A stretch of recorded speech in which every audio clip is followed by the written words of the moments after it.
নমস্কার বন্ধুরা, আবহাওয়ার এই মুহূর্তে খুবই গুরুত্বপূর্ণ আপডেট নিয়ে আপনাদের কাছে আমরা চলে এসলাম।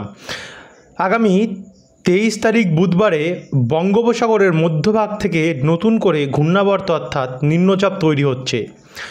এর কারণে ব্যাপক পরিমাণে ঝড়ো হাওয়া চলবে উপকূলবর্তী জেলাগুলিতে, অর্থাৎ পশ্চিমবঙ্গ, বাংলাদেশ, ওড়িশা এবং অন্ধ্রপ্রদেশ এই সমস্ত রাজ্যগুলিতে এবং এই বাংলাদেশে মাঝারি থেকে ভারী বৃষ্টির সম্ভাবনা প্রথমে 23 তারিখে শুরু হবে সকালবেলা। তারপরে বেলা বাড়তে বাড়তে ঝড়ের শক্তি যত বাড়বে তত কিন্তু ঝড়ো এবং বৃষ্টির পরিমাণও বাড়বে। সমুদ্র উত্তাল থাকবে, মৎস্যজীবীদেরও সতর্কতা থাকবে। আপাতত 80 কিলোমিটার প্রতি ঘন্টায় আমরা দেখতে পাচ্ছি এই ঝড়ের ঝাপটা থাকতে পারে। তো চলুন আপনাদেরকে দেখাই কোন কোন জেলায় কতটা বৃষ্টি হতে পারে। যেহেতু 23 তারিখ বুধবার থেকে নিম্নচাপ প্রবেশ করবে উপকূলে, তো সেদিন কতটা বৃষ্টি থাকবে এবং 24, 25, 26, 27 কতটা প্রভাব পড়বে তারই সঙ্গে দেখে নেব আমরা আগামীকালের আবহাওয়ার পরিস্থিতি। তো ভিডিওটিকে আপনারা বন্ধুরা বিনা স্কিপ করে শুরু থেকে শেষ পর্যন্ত অবশ্যই দেখবেন। ভিডিওটি ভালো লাগলে লাইক করবেন আর অবশ্যই কমেন্ট বক্সে কমেন্ট করে জানাবেন আপনাদের এখানকার আবহাওয়ার পরিস্থিতি বর্তমানে কেমন চলছে। তো চলুন শুরু করি। বুধবার 23 তারিখ থেকে এই যে 21 বা 22 তারিখ থেকেই কিন্তু এই বিশাখাপত্তনমের সামনে থেকে একটি ঘূর্ণাবর্ত তৈরি হবে এবং আস্তে আস্তে করে এই যে ঘূর্ণাবর্ত, সেটা দেখুন ঘূর্ণাবর্তটি মধ্যভাগে আসছে, অর্থাৎ বুধবার 23 তারিখের মধ্যে ঘূর্ণাবর্তটি সরাসরি আসবে মধ্যভাগে এবং এইখান থেকে এটি শক্তি বাড়ানো শুরু করবে। এর যে সর্বোচ্চ গতি সেটা অনেকটাই রয়েছে, 80 কিলোমিটার প্রতি ঘন্টায় রয়েছে এবং 25 তারিখের মধ্যে এটি উপকূলের দিকে যাওয়া শুরু হবে, অর্থাৎ উত্তর পূর্ব দিকে একটু মুখ বাঁক করছে এবং 26 তারিখে এটি দেখুন অনেকটাই ঘূর্ণাবর্তটি উপকূল অর্থাৎ বাংলাদেশে চিটাগংয়ে পৌঁছে যাচ্ছে এবং আস্তে আস্তে পশ্চিমবঙ্গের হলদিবাড়ির দিকে পৌঁছাচ্ছে। আর 26 তারিখ রাত্রেবেলার মধ্যে এটা সরাসরি পৌঁছে যাবে দীঘা এবং সুন্দরবন উপকূলের দিকটাতে, আর দিকে মন্দারমণিতেও। 27 তারিখের মধ্যে এটি স্থলভাগে প্রভাব ফেলাবে, যার কারণে আমরা দেখতে পাবো পূর্ব মেদিনীপুর এবং দক্ষিণ 24 পরগনার বিভিন্ন অঞ্চলগুলিতে, এই সমস্ত জেলার বিভিন্ন জায়গাগুলিতে দমকা ঝড়ো হাওয়া চলবে সর্বোচ্চ 45 থেকে 50 কিলোমিটার গতিবেগে। তারপরে আমরা যদি আরেকটু এগাই, সোমবার 28 তারিখে যদি দেখি, তো 28 তারিখ নাগাদ দমকা ঝড়ো হাওয়ার যে বেগ আছে সেটা অনেকটাই কমে যাবে গিয়ে, কিন্তু তারপর থেকে আরম্ভ হবে ঝেঁপে ঝড় বৃষ্টি অর্থাৎ ভারী ঝড় বৃষ্টি। তো আপনাদেরকে আমরা দমকা ঝড়ো হাওয়ার বেগ দেখিয়ে দিলাম। মোটামুটি ওই 27 তারিখে হয়তো মৎস্যজীবীদের জন্য সতর্কতা থাকতে পারে বিভিন্ন উপকূলে। তো আর 26 তারিখ থেকে তো থাকতে পারে বাংলাদেশ উপকূলে। তো এবার আমরা সরাসরি যদি বজ্রবিদ্যুৎ মোডে যাই তাহলে কিন্তু জিনিসটা অন্য ধরনেরই আপনারা দেখতে পাবেন। বজ্রবিদ্যুৎ মোড বলছে বুধবার 23 তারিখ সকাল বা ভোরবেলা কোনো প্রভাব বাংলার ওপরে থাকবে না, কিন্তু দুপুর 3টে নাগাদ কিছু কিছু জেলায় সবার প্রথমে বৃষ্টি আরম্ভ হবে, যার মধ্যে রয়েছে সোনামুখী, এখানে দেখুন পশ্চিম বর্ধমান, দুর্গাপুর হয়ে বাঁকুড়া, বোলপুর, কাটোয়া, এছাড়াও পূর্ব বর্ধমানের কিছুটা জায়গা দেখা যাচ্ছে। তারই সঙ্গে এদিকে আসানসোল, রঘুনাথপুর, পুরুলিয়া, হুড়া। এদিকে একটু নিচের দিকে আসলে আমরা দেখতে পাচ্ছি এখানে বলরামপুর, খাতড়া, বিষ্ণুপুর, কতুলপুর, চন্দ্রকোনা, গোয়ালতর এবং আরেকটু নিচে আসলে খড়গপুর, ঝাড়গ্রাম, চাকুলিয়া, বালিচক এবং কোলাঘাট। অর্থাৎ এখানে পশ্চিম মেদিনীপুর পড়ছে, এখানে ঝাড়গ্রাম পড়ছে, এখানে পড়ছে দুর্গাপুর অর্থাৎ পশ্চিম বর্ধমান, এখানে বাঁকুড়া, পুরুলিয়া এবং ওপরটা হচ্ছে বীরভূম, যেমন চিত্তরঞ্জন, আসানসোল, রঘুনাথপুর, সিউড়ি এবং বোলপুর। এই দিকগুলোতে কোথাও ভারী বৃষ্টির সম্ভাবনা থাকবে এবং কোথাও হালকা মাঝারি মানের বৃষ্টির সম্ভাবনা আমরা কিন্তু দেখতে পাচ্ছি। একই সঙ্গে ডোমকল, করিমপুর, বেলডাঙ্গা, বহরমপুর এবং মুর্শিদাবাদের ওপরেও বৃষ্টির সম্ভাবনা থাকবে। নদীয়ার কিছু জায়গায় হালকা মাঝারি বৃষ্টি থাকবে, যেমন এদিকে চাপড়া, মুড়াগাছা, কৃষ্ণনগর এবং বাগুলা। আর একটু উপরে উঠলে আমরা দেখতে পাবো দেবগ্রাম দিকটাতে, এখানেও কিছুটা বৃষ্টির সম্ভাবনা রয়েছে। তবে কলকাতার আকাশ 23 তারিখ পরিষ্কারই থাকবে। আর এদিকে ওপার বাংলাতেও মাদারীপুর, ফরিদপুর, ঢাকা, নাগেরপুর, পাবনা, শৈলকুপা এবং বরিশাল। আর এদিকে চিটাগং, মহেশখালী কিছুটা প্রভাব থাকবে। তারই সঙ্গে ওপরে গেলে আমরা দেখতে পাচ্ছি বগুড়া, সিরাজগঞ্জ, সিংড়া, মহালদা সমেত এদিকে উত্তরবঙ্গের শিলিগুড়িতেও খুব হালকা হালকা বৃষ্টির সম্ভাবনা দেখা যাচ্ছে। এদিকে রংপুরও হালকা হালকা বৃষ্টির সম্ভাবনা আমরা দেখতে পাচ্ছি এবং ময়মনসিংহ, কালাইতেও থাকবে। তো এরপর আমরা 23 তারিখ 6টা নাগাদ যদি দেখি, দেখুন তো 6টার সময় কিন্তু বৃষ্টির পরিমাণ বাড়বে আরও, এবং এই বৃষ্টি বেড়ে হবে কলকাতার পূর্ব দিকে, যেমন এখানে নিউ টাউন, তারপর হচ্ছে পিয়ালি, চাঁদখালি, বারুইপুর, এছাড়াও হিঙ্গলগঞ্জ, এদিকে আবারও বাসন্তী, গোসাবা, এই জায়গাটিতে কিন্তু মাঝারি এবং কোথাও কোথাও ভারী বৃষ্টির সম্ভাবনা আমরা দেখতে পাচ্ছি। তারই সঙ্গে এখানে চন্দননগর, ব্যারাকপুর, পানিহাটি, হাবড়া, বাদুড়িয়া, স্বরূপনগর, কাঁচরাপাড়া, এই জায়গাগুলোতেও ভারী বৃষ্টি থাকবে। একই সঙ্গে পূর্ব বর্ধমান, এদিকে মেমারি, পান্ডুয়া, এই দিকগুলোতেও কিন্তু ভারী বৃষ্টি থাকবে। তারই সঙ্গে দেখুন এখানে আমরা দেখতে পাচ্ছি চন্দ্রকোনা, কেশপুর, শালবনী, পাবা এবং ঘাটাল, এই দিকগুলোতেও ভারী বৃষ্টির সম্ভাবনা থাকবে। তার মিডিল অংশে যেমন মাসাদ, সিঙ্গুর, জঙ্গলপাড়া, জগৎবল্লভপুর, আরামবাগ, খানাকুল এবং আমতা আর ঘাটালের পুরোভাগ, এই দিকগুলোতে মাঝারি মানের বৃষ্টি থাকবে। একই সঙ্গে উপকূলের দিকটাতে যেমন ঝাড়গ্রাম, খড়গপুর, মেদিনীপুর, চাকুলিয়া সমেত পাঁশকুড়া, পিংলা, ময়না, ভগবানপুর, মহিষাদল, ডায়মন্ড হারবার সমেত এখানে আমরা বাজকুল, এগরা এবং মোহনপুর, দাঁতন, বেলদা, এদিকগুলোতেও মাঝারি মানের বৃষ্টির সম্ভাবনা দেখতে পাচ্ছি। একই সঙ্গে একটু ওপরের দিকে উঠলে দেখা যাচ্ছে, দেখুন দুর্গাপুর অর্থাৎ পশ্চিম বর্ধমান, সোনামুখী, এদিকে বোলপুর অর্থাৎ বীরভূম, কাটোয়া, গোসকারা, চিত্তরঞ্জন, আসানসোল, রঘুনাথপুর, এদিকে আবার সিউড়ি, রামপুরহাট, বেলডাঙ্গা, আজিমগঞ্জ, বহরমপুর, ডোমকল, করিমপুর এবং মুর্শিদাবাদ, জঙ্গিপুর আর এদিকে নলহাটি, এই দিকগুলোতেও মাঝারি এবং কোথাও কোথাও একটু ভারী বৃষ্টির সম্ভাবনা থাকবে। এদিকে পুরুলিয়া দিকটাতেও থাকবে এবং চলবে এই বৃষ্টি। তারই সঙ্গে ওপার বাংলায় সাতক্ষীরা, যশোর, শ্যামনগর, এই দিকগুলোতে মাঝারি ভারী বৃষ্টির সম্ভাবনা রয়েছে। একই সঙ্গে আমরা দেখতে পাচ্ছি ঢাকা, ফরিদপুর, পাবনা, মেহেরপুর, রাজশাহী, কাপাসিয়া, সিরাজগঞ্জ, সিংড়া, বগুড়া, মহাদেবপুর, ময়মনসিংহ, সিরিজবাড়ি এবং রংপুর নিয়ে এছাড়াও নাগেরপুরও রয়েছে, এদিকে কুমিল্লাও রয়েছে, এই জায়গাগুলোতেও ভারী বৃষ্টির সম্ভাবনা থাকতে পারে। তারই সঙ্গে এখানে ত্রিপুরাতেও কিন্তু অনেকটাই বৃষ্টি হয়েছে, কুমিল্লা, ব্রাহ্মণপাড়া, উদয়পুর, বেলোনিয়া, আগরতলা এবং অম্বাসা, এদিকে ব্রাহ্মণবাড়িয়া দিকটাতেও ভারী বৃষ্টির সম্ভাবনা রয়েছে। এই তো গেল 23 তারিখে, কিন্তু এটাকে রাত্রেবেলা যদি 11টা নাগাদ দেখি, তাতে দেখুন আবহাওয়া অনেকটাই পরিষ্কার হয়ে যাবে, কিন্তু ওপার বাংলায় অর্থাৎ বাংলাদেশের পূর্ব, উত্তর পূর্ব এবং দক্ষিণ পূর্ব সাইড আর এদিকে ত্রিপুরা নিয়ে ভারী বৃষ্টি চলবে। আর পশ্চিমবঙ্গের উত্তরে শিলিগুড়ি, উত্তর দিনাজপুর, দার্জিলিং, জলপাইগুড়ি, ধূপগুড়ি, কোচবিহার এবং আলিপুরদুয়ার, এই দিকগুলোতেও কিন্তু আমরা দেখতে পাচ্ছি একটু মাঝারি ভারী বৃষ্টির সম্ভাবনা থাকতে পারে। বাদবাকি জায়গা পরিষ্কারই থাকবে, তেমন আর কোনো বৃষ্টি সে সময় থাকছে না। তো এরপর আমরা সরাসরি দেখে নেব 24 তারিখ ভোর 3টে থেকে বৃষ্টি আরম্ভ হতে পারে।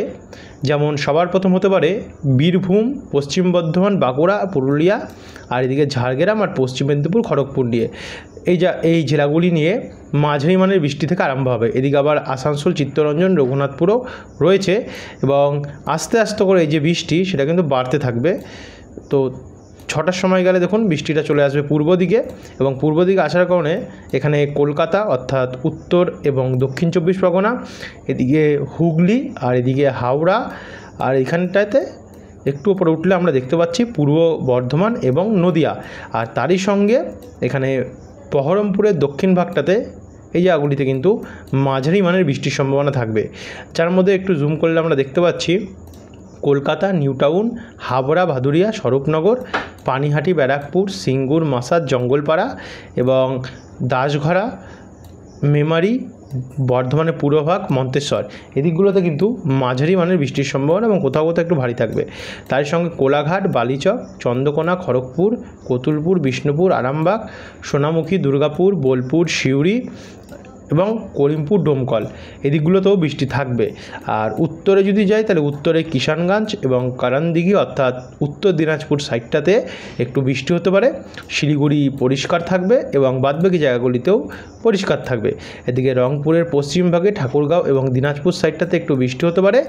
আর একই সঙ্গে আমরা দেখতে পাচ্ছি ঢাকা নিয়ে বাংলাদেশের মেহেরপুর, শৈলকুপা, ফরিদপুর, হিরাতগঞ্জ, বরিশাল, খুলনা, শ্যামনগর এদিকগুলোতেও কিন্তু আমরা ভারী বৃষ্টির সম্ভাবনা দেখতে পাচ্ছি। এবং সকাল 11টা নাগাদ একটু কমলেও 11টার পর অর্থাৎ 12টার পর থেকে বৃষ্টির পরিমাণ আরও বাড়বে। আর 24 তারিখের পর থেকে বৃষ্টি ভারী থেকে অতি ভারী হতে পারে। বিশেষ করে দুপুর 1টা থেকে নামখানা, রায়দিঘি, কাকদ্বীপ, ঝাড়খালি, জয়নগর, হলদিয়া, ডায়মন্ড হারবার, মহিষাদল, তমলুক, বিষ্ণুপুর, বজবজ, কোলাঘাট, বাগনান, আমতা, খানাকুল, ঘাটাল, জঙ্গলপাড়া, কলকাতার দক্ষিণ সাইডে এই জায়গাগুলিতে ভারী বৃষ্টির সম্ভাবনা থাকছে। তারই সঙ্গে নিউ টাউন, পানিহাটি, বারাকপুর, চন্দননগর, সিঙ্গুর, আরামবাগ সমেত দাসঘরা এই দিকগুলোতেও একই সঙ্গে আমরা দেখতে পাচ্ছি। তো এই দিকগুলোতে মাঝে মানের বৃষ্টির সম্ভাবনা থাকবে। এদিকে আবার রানাঘাট, কাঁচরাপাড়া, নাগরখাড়া, হাবড়া, বনগাঁ, শান্তিপুর হয়ে চাকদা, এদিকে মেমারি, খণ্ডঘোষ, সোনামুখী, গঙ্গাজলঘাটি, দুর্গাপুর, কাকসা, গুসকারা, বোলপুর, নানুর, ওখরা, রানীগঞ্জ, আসানসোল, চিত্তরঞ্জন এদিকগুলোতেও মাঝে মানের বৃষ্টি থাকবে। একটু বাদিকে গেলে আমরা দেখতে পাবো পুরুলিয়া, হুড়া, বাঁকুড়া, খাতড়া, বলরামপুর এদিকেও মাঝারি মানের বৃষ্টি থাকবে। একই সঙ্গে চাকুলিয়া, ঝাড়গ্রাম, বিনপুর, গোয়ালতর, রানীবাঁধ, আমলাগড়া, চন্দ্রকোনা, কেশপুর এদিকগুলোতেও কিন্তু মাঝারি মানের বৃষ্টির সম্ভাবনা রয়েছে। তারই সঙ্গে আমরা দেখতে পাচ্ছি সরাসরি বালি, বালিচক, বিংলা, সাবাং, দাঁতন, কেশিয়ারি, নয়াগ্রাম, ভগবানপুর এদিকগুলোতেও মাঝারি থাকবে, কিন্তু ভারী বৃষ্টি থাকবে এদিকে কন্টাই, মন্দারমণি, দীঘা, বাতাগং, জলেশ্বর, দাঁতন, মোহনপুর এদিকগুলোতে ভারী বৃষ্টি থাকবে। আর এদিকে নামখানার দিকে তো অতি ভারী বৃষ্টি থাকবে কোথাও কোথাও। আর এদিকে কাকদ্বীপ, রায়দিকে তো চলবে। আর একই সঙ্গে ওপার বাংলাতেও কলাপাড়া, মাঠবেড়িয়া, বরিশাল, খুলনা, সাতক্ষীরা, লালমোহন, পিরোজপুর, মতিরহাট, চিটাগং, মহেশখালী এবং সেনবাগ এদিকগুলোতে ভারী বৃষ্টি থাকবে। ঢাকাতে একটু আবহাওয়া পরিষ্কার থাকতে পারে এই দুপুরবেলা নাগাদ। আর উত্তরবঙ্গেও দেখতে পাচ্ছেন আবহাওয়া পরিষ্কারই থাকবে, তেমন কোনো বৃষ্টি উত্তরবঙ্গে থাকছে না। এরপর আমরা সরাসরি দেখে নেব বিকেলবেলা 4টে নাগাদ 24 তারিখ। তো বিকেলবেলা গিয়ে কলকাতার ওপর একটু বৃষ্টির পরিমাণ কমবে, তবে চন্দননগর এবং খড়দার ওপর একটু বাড়বে, ব্যারাকপুরেও বাড়বে, কাঁচরাপাড়াতেও বাড়বে। বাদবাকি পূর্ব দিকে বর্ডার লাগোয়া অংশগুলির দিকে এখানে মাঝারি মানের বৃষ্টির সম্ভাবনা চলবে এবং সেমটা নদিয়া ডিস্ট্রিক্টের দিকেও চলবে। কিন্তু পূর্ব বর্ধমান নিয়ে এবং পশ্চিম বর্ধমান নিয়ে, সোনামুখী নিয়ে, কতুলপুর, বিষ্ণুপুর, খাতড়া, গোয়ালতর, চন্দ্রকোনা, চাকুলিয়া, ঝাড়গ্রাম, খড়গপুর, পশ্চিম মেদিনীপুর, তারই সঙ্গে পুরুলিয়া, রঘুনাথপুর, দুর্গাপুর, আসানসোল, চিত্তরঞ্জন, কুলতি, নিরসা, দুবরাজপুর এই দিকগুলিতে ভারী বৃষ্টির সম্ভাবনা থাকছে। একই সঙ্গে রামপুরহাট, আজিমগঞ্জ, ডোমকল, করিমপুর, বেলডাঙ্গা, কাটোয়া এদিকগুলিতেও মাঝারি মানের বৃষ্টির সম্ভাবনা রয়েছে। এদিকে বাংলাদেশের ঢাকা, মেহেরপুর, বরিশাল, পিরোজপুর, মাঠবেড়িয়া, লালমোহন, মতিরহাট, ফিরোজগঞ্জ, সেনবাগ এদিকগুলিতে কিন্তু, এছাড়া কাপাসিয়া, নাগেরপুরের দিকগুলিতে এদিকগুলিতে বৃষ্টির পরিমাণ বাড়বে। এদিকে মেহেরপুর, রাজশাহী, পাবনা, যশোর, লোহাগাড়া, খুলনা, সাতক্ষীরা, শ্যামনগর এবং কলাপাড়া এদিকগুলোতেও বৃষ্টির পরিমাণ আগের থেকে বাড়বে। তো এরপর আমরা সরাসরি দেখে নেব সন্ধ্যেবেলা বা রাত্রেবেলার মধ্যে বৃষ্টি বাড়বে নদিয়া জেলাতে, অর্থাৎ কৃষ্ণনগর, শান্তিপুর, নগরদ্বীপ, চাপড়া, রানাঘাট, পান্ডুয়া হয়ে পূর্ব বর্ধমানেও বাড়বে, মন্তেশ্বর, ভাতার, পাতুলি, দেবগ্রাম এদিকেও বাড়বে। তারই সঙ্গে এখানে বেলডাঙ্গা, নওডা, বহরমপুর, হরিহরপুর, ডোমকল, করিমপুর, মুর্শিদাবাদ, সাগরদিঘি, নলহাটি, ভগবানগোলা এদিকেও কিন্তু ভারী বৃষ্টির সম্ভাবনা রয়েছে। তারই সঙ্গে চিত্তরঞ্জন, আসানসোল, দুর্গাপুর, রঘুনাথপুর, রামপুরহাট, গোসকারা, সোনামুখী, হুড়া, পুরুলিয়া, বলরামপুর, জামশেদপুর, জাদুগাদা এদিকগুলোতে হালকা মাঝারি বৃষ্টি চলবে। আর এদিকে খড়দা, পানিহাটি, ব্যারাকপুর, চন্দননগর, কাঁচরাপাড়া, নাগরখাড়া, স্বরূপনগর, হাবড়া এই জায়গাগুলোতে কিন্তু মাঝারি এবং ভারী বৃষ্টি হতে পারে। তারই সঙ্গে জগৎবল্লভপুর, জঙ্গলপাড়া, কলকাতা, নিউ টাউন, বজবজ, হিঙ্গলগঞ্জ, তাকি, বারুইপুর এবং কুমিরমারি এই দিকগুলোতেও মাঝারি মানের বৃষ্টির সম্ভাবনা রয়েছে। এদিকে তমলুক, মহিষাদল, ময়না, ভগবানপুর, বাজকুলেও হালকা বৃষ্টির সম্ভাবনা দেখা যাচ্ছে। বাদবাকিটা ওপার বাংলাতেও হবে ভারী থেকে অতি ভারী বৃষ্টি, যেমন মেহেরপুরের ওপরে। আর বাদবাকি রাজশাহী, সিংড়া, পাবনা, শৈলকুপা, যশোর এদিকগুলোতেও ভারী বৃষ্টি হতে পারে। এদিকে মালদা দিকেও ভারী বৃষ্টি থাকতে পারে। দক্ষিণ দিনাজপুরে কিছু জায়গায় ভারী বৃষ্টি থাকবে, বাদবাকি জায়গাগুলিতে হালকা বৃষ্টি থাকবে। শিলিগুড়ি পরিষ্কার থাকবে এবং শিলিগুড়ির পর পূর্ব দিকের বিভিন্ন জেলাগুলিতে পরিষ্কার আবহাওয়া বজায় থাকবে। এরপর এটা হতে গেলে 24 তারিখে রাত্রি 8টার কন্ডিশান। তো এরপর আমরা যদি 25 তারিখ দেখি শুক্রবারেও দেখতে পাচ্ছেন ভারী বৃষ্টি সবকটি জেলাতেই রয়েছে। যেমন এখানে মুর্শিদাবাদ, বহরমপুর, বীরভূম, সিউড়ি, দুর্গাপুর, পশ্চিম বর্ধমান, পূর্ব বর্ধমান, আসানসোল, চিত্তরঞ্জন, বাঁকুড়া, পুরুলিয়া এই দিকগুলোতে মাঝারি ভারী বৃষ্টি রয়েছে। তারই সঙ্গে কলকাতা, চন্দননগর অর্থাৎ হুগলি, পূর্ব বর্ধমান, শান্তিপুর, নদিয়া, এখানে দক্ষিণ 24 পরগনা, উত্তর 24 পরগনা নিয়ে, কলকাতা, খড়দা, ব্যারাকপুর নিয়ে, এখানে ঝাড়গ্রাম, চাকুলিয়া, চন্দ্রকোনা হয়ে গোয়ালতর, এদিকে পূর্ব মেদিনীপুর, দীঘা, কন্টাই হয়ে দক্ষিণ 24 পরগনা নিয়ে মাঝারি ভারী বৃষ্টির সম্ভাবনা কিন্তু দেখা যাচ্ছে। সেম পরিস্থিতিটা ওপার বাংলাতেও থাকবে। যশোর, লোহাগাড়া, সাতক্ষীরা, খুলনা, পিরোজপুর, বরিশাল, মেহেরপুর, পাবনা, রাজশাহী এদিকগুলোতেও কিন্তু মাঝারি ভারী বৃষ্টির সম্ভাবনা দেখা যাচ্ছে। বাদবাকি এখানে 25 তারিখে উত্তরবঙ্গে শিলিগুড়ি সমেত প্রত্যেকটি জেলাতেই বৃষ্টির পরিমাণ কিছুটা বাড়বে। তো এরপর আমরা সরাসরি দেখে নেব 25 তারিখ তো দেখলাম। তো 26 তারিখে যদি দেখি, 26 তারিখে বৃষ্টি থাকছে দেখুন, অর্থাৎ 26 তারিখেও বৃষ্টি কমবে না। 27 তারিখ রোববারেও বৃষ্টি থাকবে। 28 তারিখ সোমবার সেদিনটাও বৃষ্টি থাকছে এবং 29 তারিখ মঙ্গলবারেও কিন্তু মাঝারি ভারী বৃষ্টি থাকছে। 30 তারিখ বুধবারেও বৃষ্টি থাকছে। 31 তারিখ বৃহস্পতিবারেও বৃষ্টি থাকছে এবং 1 তারিখ শুক্রবারেও হালকা মাঝারি বৃষ্টির সম্ভাবনা আমরা দেখতে পাচ্ছি। আর 2 তারিখেও ভারী বৃষ্টির সম্ভাবনা রয়েছে, অর্থাৎ বৃষ্টি চলবে, বৃষ্টি কমবে না। তো বন্ধুরা, এই ছিল এখনকার আপডেট। যারা এতটা অবধি দেখলেন অবশ্যই ধন্যবাদ ভিডিওটি দেখার জন্য। আর এর পরের আপডেটগুলো পাওয়ার জন্য অবশ্যই আমাদের চ্যানেল ডেইলি বাংলা নিউজ চ্যানেলটিকে সাবস্ক্রাইব করে রাখবেন। ধন্যবাদ বন্ধুরা।